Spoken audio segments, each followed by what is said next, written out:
سیاسی لیڈر ہونے کے ساتھ ساتھ آپ نے سیاست میں تو بہت زیادہ کام کیا آپ کا، لیکن آپ ایک مذہبی رہنما کے طور پر بھی سامنے ابھر کر آئے ہیں، تو دین کی اشاعت کے لیے آپ نے کون کون سے اہم کام کیے؟ بسم اللہ الرحمن الرحیم۔ شعیب صاحب، آپ کا بہت میں مشکور ہوں۔ آپ کا شکریہ ہے کہ آپ لوگ اپنا قیمتی وقت نکال کر میرے جو ہے نا انٹرویو لینے آئے۔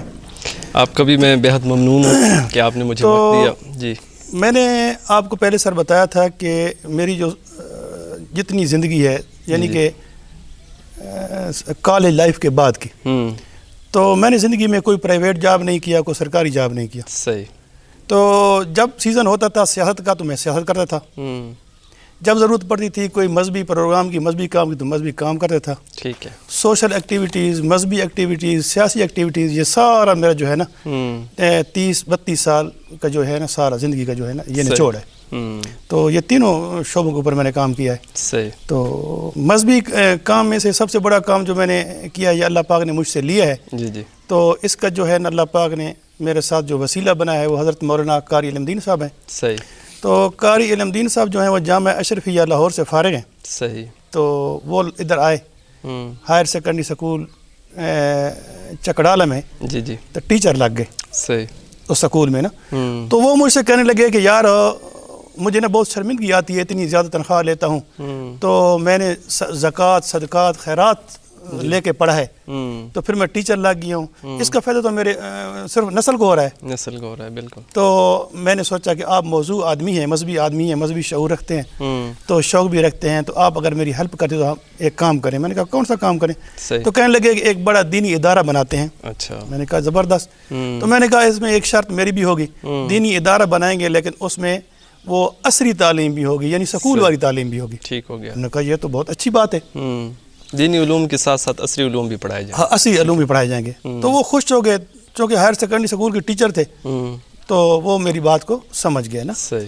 تو ہم نے جو ہے نا 2003 میں جی، جامعہ عبداللہ ابن عباس کا جو ہے نا یہاں سنگ بنیاد رکھی، جو تھانہ چکڑالہ کا چاروں یونین کونسل کا سب سے بڑا مدرسہ ہے۔ ٹھیک ہو گیا۔ تو اس میں مین کریکٹر جو ہے وہ قاری علم دین صاحب ہے۔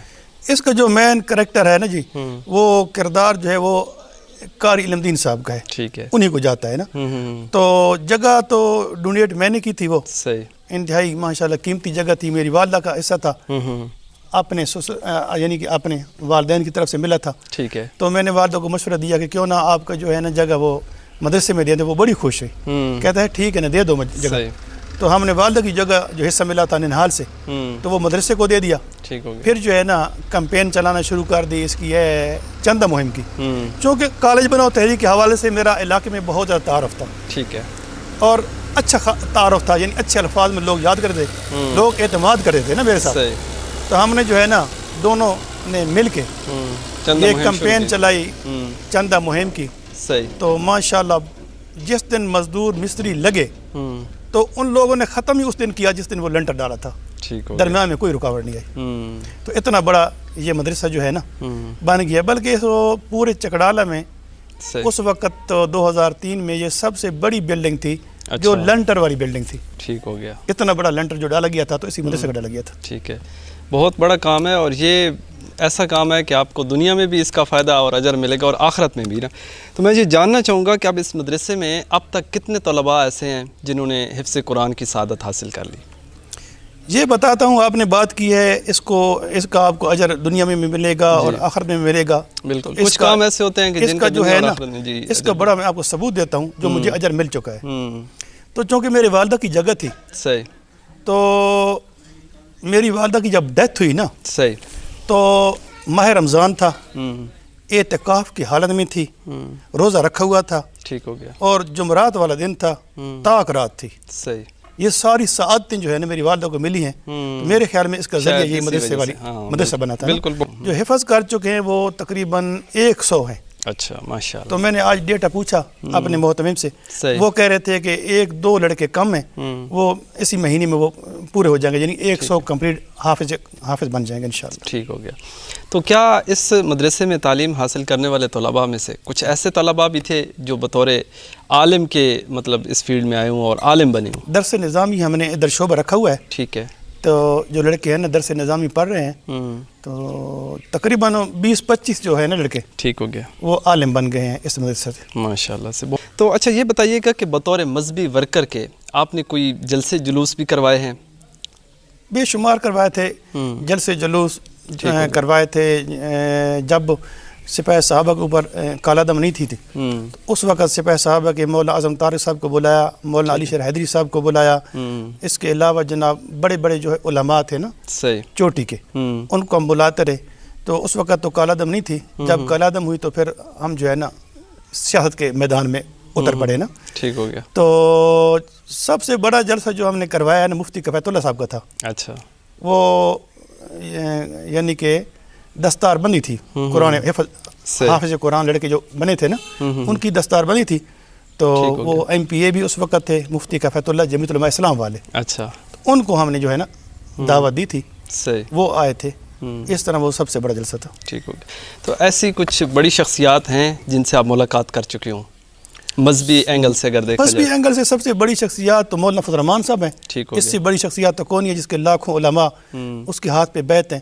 ان کے ساتھ ماشاءاللہ بڑی یعنی شارٹ ملاقات تو کئی دفعہ ہوئی ہیں, لیکن جو آپس میں گپ شپ ہوئی ہے نا وہ میرے پچھلے سال عید پہ ہوئی تھی نا. تقریباً آدھا گھنٹہ اس کے بعد میری گفتگو ہوئی تو بڑا مزہ آیا. صحیح. تو ان کے ساتھ بھی تفصیلی ملاقات ہوئی تھی. مولانا فضل الرحمان یعنی مولانا فضل الرحمان صاحب کو آپ ایک بڑی شخصیت گردانتے ہیں. مولانا فضل الرحمان صاحب کو بڑی شخصیت ہیں اور میں ان کا معتقد ہوں. ٹھیک ہو گیا. تو آپ کے دل میں ابھی خواہش باقی ہے کہ پاکستان میں جو بڑے بڑے نامور علماء کرام ہیں تو ان میں سے کسی سے آپ ملاقات کرنا چاہتے ہیں؟ جتنے بڑے علماء ہیں وہ ان سے ملاقات کرنے کو دل کرتا ہے, لیکن سب سے زیادہ جو دل کرتا ہے نا ٹھیک ہو گیا تو وہ مولانا فضل الرحمان کے ساتھ ملاقات کرنے کو دل کرتا ہے. ٹھیک ہے. تو یعنی وہ آپ کی پسندیدہ شخصیت؟ وہ آپ میری پسندیدہ شخصیت ہے مولانا فضل الرحمان صاحب. صحیح. کیونکہ یہ بڑی سخت ضرورت ہے اس بات کی جو علماء نہیں کر رہے. ٹھیک ہو گیا. میں اکثر علماء کو بتاتا ہوں, علماء کی محفل میں جاتا ہوں تو ویسے اس بیٹھک پہ عطا اللہ بندیالی صاحب ہیں, بڑے خطیب ہیں. تو مولانا احمد شعیب صاحب بڑے خطیب ہیں, وہ میری بیٹھک پہ آئے. مفتی کفایت اللہ صاحب بڑے ہیں, وہ میری بیٹھک پہ آئے. تو اس طرح کافی علماء کرام کی جو ہے نا میں عزت قدر کرتا ہوں, ان کی خدمت کرتا ہوں. تو ان کے واعظ, ان کے جلسے سب اٹینڈ کرتا ہوں. لیکن مولانا فضل الرحمان صاحب کی مولانا فضل الرحمان صاحب وہ سیاست کے میدان میں بھی اترے ہوئے ہیں اور ادھر سے بھی بہت ایکٹیو ہیں. ان کو بھی میں ترغیب دیتا رہوں باقی علماء کو, بھائی تم سمجھتے ہو مولانا فضل الرحمان جمیعت علماء اسلام, آپ کو پتہ ہے یہ جو پاکستان کے آئین کے اوپر لکھا ہوا ہے کہ پیشانی کے اوپر لکھا ہوا ہے کہ پاکستان کا آئین قرآن و سنت کے مطابق ہوگا. یہ علماء کا کردار ہے. بالکل. جو کلین شیپ لوگ ہیں یا دنیا دار لوگ ہیں یہ ان کا کردار نہیں ہے. بالکل. جتنا آپ کا آئین اسلامی دفاع سے بھرا پڑا ہے یہ سب سیاسی علماء کی محنت ہے. یہ سب جس طرح سیاسی علماء تھے, مولانا شبیر احمد عثمانی تھا, بڑا کردار تھا. ٹھیک ہے نا. مولانا جو ہے نا فضل حق شیر بنگال تھے, مولانا اشرف علی تھانوی صاحب تھے. اس طرح بڑے بڑے علماء تھے جنہوں نے یہ پاکستان بنانے میں جو اہم کردار ادا کیا. ٹھیک ہے نا. سیاسی طور پر بہت زیادہ ایکٹیو تھے. اگر علماء یعنی کہ سیاست میں نہ کودتے, سیاست نہ کرتے تو پاکستان کا آئین جو اب اسلامی آئین ہے, تقریباً اسلامی آئین ہے, کوئی ایک دو شکے ہوں گے جو قرآن و سنت کے شاید متصادم ہوں, لیکن تقریباً ہیں. وہ سارا جو ہے نا جو سیاسی علماء ہیں انہیں کی مرہون منت ہے. ٹھیک ہو گیا. اگر سیاست سے علماء کا کردار کو ہم نکال دیں تو یہ جو آئین ہے نا یہ یہود و نصارہ کے جو پالتو لوگ ہیں جہاں ٹاؤٹ قسم کے سیاستدان ہیں پھر ان کے ہاتھ میں چل جائے گا. ٹھیک ہو گیا. سارے علماء کو سیاست میں کردار ادا کرنا چاہیے, اپنے امیدوار کھڑے کرنے چاہیے اور پارلیمنٹ کے اندر جمہوری جد و جہد کے ذریعے اسلامی آئین کو جو ہے نا وہ تحفظ دینا چاہیے. اسلامی شکوں کو جو پروان چڑھانا چاہیے. جو شکیں بن چکی ہیں ختم نبوت کے حوالے سے خاص کر جو شکیں بن چکی ہیں ان کی چوکیداری کرنی چاہیے وہاں جا کے. ٹھیک ہے, بہت زبردست. تو آخر پہ میں آپ سے یہ جاننا چاہوں گا کہ ہماری نوجوان نسل کو آپ کیا میسج دینا چاہیں گے؟ مذہبی حوالے سے میں نوجوان نسل کو یہ پیغام دینا چاہتا ہوں کہ جو بندہ مذہبی ہوتا ہے نا تو پھر وہ مذہبی بن جاتا ہے, اور دین اور مذہب اور سیاست آپس میں جڑے ہوئے ہیں. جس طرح علامہ اقبال نے خوب کہا تھا کہ جدا ہو سیاست دین سے تو رہ جاتی ہے چنگیزی. یہ چنگیزی آ جاتی ہے اگر بندہ جو ہے نا سیاست سے ہٹ جائے. تو جتنے نوجوان ہیں ان کو اول نمبر پہ مذہبی ہونا چاہیے, پھر ان کے اندر سیاسی شعور ہونا چاہیے, سیاسی جدوجہد میں ان کو حصہ ڈالنا چاہیے سارے نوجوانوں کو. ٹھیک ہے. اور جو نوجوان ہیں وہ مذہب سے دور ہیں نا تو ان کی جو ہے نا بڑے جب ہوتے ہیں خاص کر کالج یونیورسٹیوں والے تو وہ شرمندگی کی وجہ سے بعد میں جو ہے نا کوئی مذہبی تعلیم سیکھتے نہیں ہیں، کوئی کلمات نہیں سیکھتے، کوئی دعا جنازہ یہ وہ کچھ سیکھنے کے لیے ان کو شرمندگی آتی ہے. کہتے ہیں کہ ہم اتنا ڈاکٹر بن گئے ہیں، یعنی کہ وکیل بن گئے ہیں، تو ہم کیسے کسی کو بولے کہ ہمیں یہ چیز نہیں آتی، نماز نہیں آتی، کلمہ نہیں آتا، آیت الکرسی نہیں آتی، دعائے قنوت نہیں آتی. یہ ان کا حال ہے نا، سورۃ اخلاص تک نہیں آتی، سورۃ اخلاص تک نہیں آتی ہے. تو میرا خیال میں جب میں نے چکڑالہ میں چھوٹی سی سیاست شروع کی ہے نا، تو میں نے مذہبی کام کو، مذہب کو اولیت رکھا ہے اور پھر سیاست بھی کی ہے. ٹھیک ہو گیا، ٹھیک ہے نا. سیاست کے میدان میں مجھ سے جو ہو سکتا تھا میں نے مذہبی طبقہ کو سپورٹ کیا ہے چکڑالہ شہر میں. صحیح، بہت شکریہ. ناظرین ابھی وقت ہوا چاہتا ہے ایک چھوٹی سی بریک کا. بریک کے بعد ہم فوراً واپس آئیں گے، کہیں مت جائیے گا، ہمارے ساتھ رہیے گا.